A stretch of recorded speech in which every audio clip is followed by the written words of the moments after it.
Hey everyone, it's Dallin again. I just finished this book called 48 Days to the Work You Love by Dan Miller. I feel like I'm on Reading Rainbow or something, but this is good. So I just finished this book. It's super good.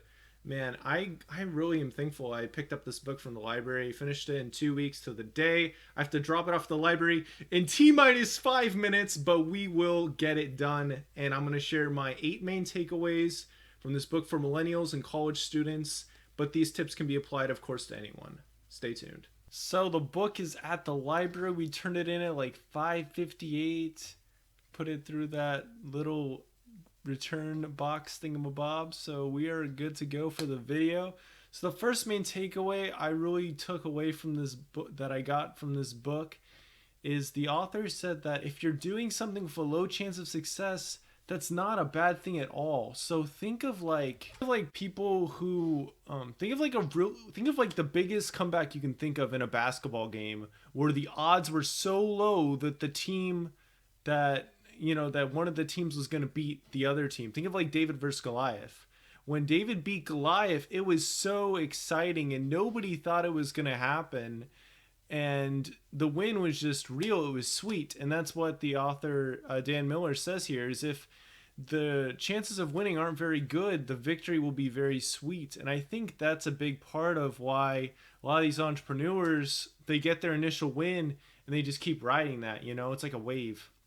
So I thought that was a really good insight, because me making these YouTube videos makes no sense on paper that I want to help people with it.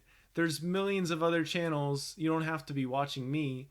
But I believe my ideas and my thoughts and insights I get from my life have value and that they can help people. So I'm sharing them. Going along with the second thing, which is that your job security is your ability to perform at your job. So that's something he talks about in the book. Is there's some people that they want to like get into a job and be like, hey, what's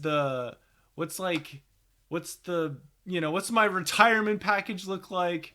What's all of this stuff look like? I want to know right from the beginning. It doesn't really work that way. He told a story about this guy who worked for this company for like 30 years. They ended up letting him go. And I've heard some things like that lately where somebody works with the company for a while and they end up just buying them out. And so they don't even get their retirement package. And so you can't play that game. You can't play that game. That doesn't work. Just two super fast quotes. He said that there's always free cheese in a mousetrap. And if you're playing it safe, it's like you're body surfing. If you're playing it safe, it's like you're body surfing on 2 feet of water. And you're not really going to get anywhere. So playing it safe doesn't really work.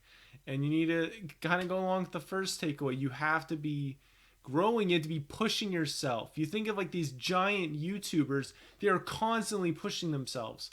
The ones that like get super complacent, I bet they'll probably get bored with it. Hopefully. I don't know, maybe not. But I know I would.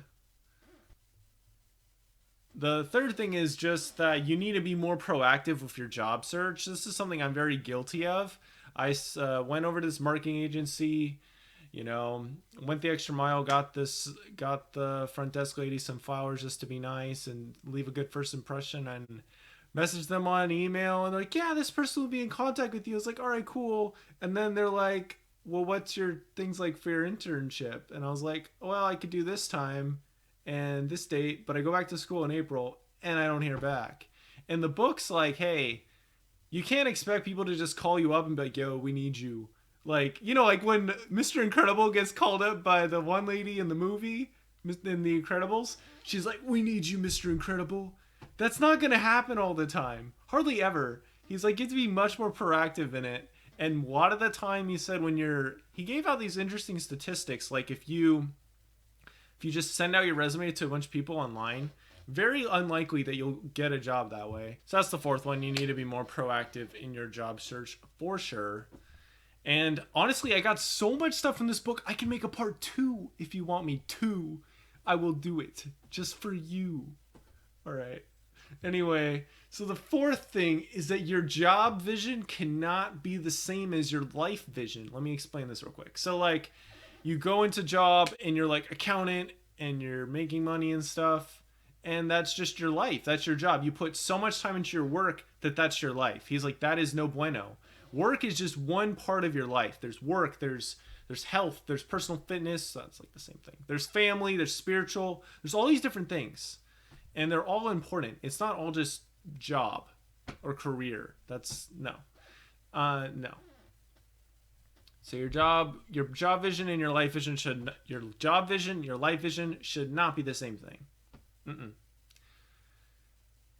I thought this was super cool. So the fifth thing is to design your work life as best as you can. So with Dan Miller, he worked a lot and had all these different skills from different experiences he'd had working on a farm, working on his car, different things. But he's a writer, and does that professionally and does some other stuff. But his work office is he walks up this hill and he writes some stuff down, I guess, and then he rides down on the zip line to get back to his house every single day after work. That is his commute.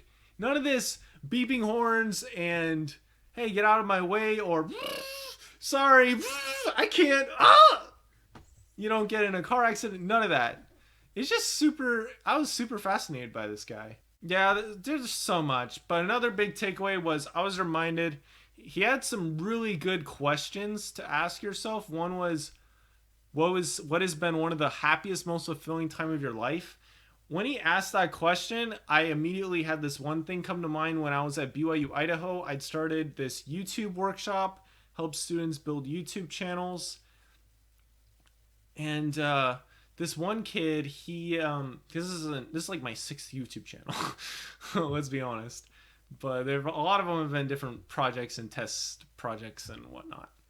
Just trying out different stuff, because I'm always trying out different stuff. But this one guy was like, Dallin, I actually did start a YouTube channel. I have 3 subscribers. And I was like, yeah, baby, that is so sweet. And I was like, I went into the bathroom and I had like a class in 5 minutes. Like, dude, like I helped that happen. I felt like I was responsible for this guy, doing this. And I was like, not completely responsible, but I helped it happen. I was like, that is so cool that my words had that kind of power to get him to do that. So I was super hyped. So I was reminded of that. There's a lot of good questions in the book. Super good. And he also asked the question, if nothing changed in your life from now, would that be okay? And I was like, no way. I haven't even finished college and I want to get stronger. I want to write my own book. There's all this different stuff in my habits. I'm trying to construct them so I will finish. I'm hoping to finish my book by the 29th. I wrote over 1,500 words in my book today. So, yeah. So, good questions. It's important to ask yourself good questions. Another thing, and this is way personal, but the 7th question, he said that and this is interesting because I didn't realize that this was written by a man who was very strong in his faith, very Christian, very outspoken about his faith. I didn't realize that until like page probably 30 or 40. And I looked on the back of the book and it was like Christian self-help. I was like, all right then. I'm all about that, I'm a member, I love Jesus, so I was pretty excited. And I feel like that helped me get more out of it. But something he said was, God's not going to ask you when you see him again, he's not going to ask, why weren't you more like Mother Teresa? He's going to ask, why weren't you more like you? Because you are an awesome person. And honestly, that is something that I've honestly like this with over my lifetime, but I've come to terms with it. Life is I've discovered who I am a little bit, and it really is like, just let go of it. Like you'll find yourself when you lose yourself. That's exactly how it works. Like you lose yourself, boom, you're gonna find yourself. So I could go on and on, but let's move on to the next thing. One thing that was pretty interesting to me was he was about to get his doctorate, right? And he had this paper he'd been working on for years, and he needed to make another version of the paper and do all this more research just so he could get his doctorate. And he's like, you know what? I could work for 2 years, and I could, in that 2-year time, when I would be working my dissertation, I could write a book that could help millions of people. Guess what he did? Wrote the first version of this book, helped millions of people, boom, he's definitely more than a millionaire. So I thought that was a very interesting way to look at things and to live life, you know, just like not, you know, not getting complacent. Because if he was complacent, he's like, yeah, I might as well just do what I've always been doing, you know, no changing. So he was willing to break out of that shell and change it up. So that wasn't a very strong takeaway, but basically, like, you're in charge of your life, you know? God's going to help you out with so much of it because we're his children and he wants to help us out. But ultimately, so much of it is up to us. There's been times in my life when I'm like, all right, tell me what you want me to do and I'll do it. And until then, I'm just going to sit here on my bum and do nothing. That never really works. I found that I could have zero direction and I can go somewhere and I can get direction later on. You know, that's fine. Because God's not going to let you go off the deep end. He's going to help you out, you know. So those are some of my main tips. Another quick one. He said that anyone who stops learning is Henry Ford said anyone who stops learning is old, whether they're 20 or 80. I thought that was really good because I really tried to learn from like every single day of my life, and I thought that's made me a little crazy, but it actually makes me kind of smart. So I'm gonna keep doing that. So this book was really good for like helping me to just feel, you know, good about myself and give me some good mindset shifts and to kind of remind myself of what I'm doing, why I'm doing what I'm doing, and to kind of keep trusting God. That's kind of the main 20 cents of it. Final thought I'll share with you is kind of goes along. This is just a bonus thought. He said that if you drove, I have to look at this. He said if you drive 25,000 miles at a rate of 45 miles per hour every year, you will be in your car about the same amount of time that a college student is in a classroom. And so he's like, you got to use this time wisely, because he would spend it like listening to motivational stuff and whatever. And for me, that's definitely been helpful. I've listened to, you know, church talks. I've honestly done my own podcast just for me, you know, and I'll sometimes listen to that. You know, there's all these different things we can listen to instead of like, oh yeah, Johnny broke up with me, woo! You know, like these random junk songs that aren't gonna matter ever. They only matter right now because they're popular, but they won't matter in 5 years. You know, maybe 10% of them, but for now they really don't matter, and especially don't matter for our eternal future and our potential. That's pretty much all I have to say. I wish I could rattle it all off, but basically, like,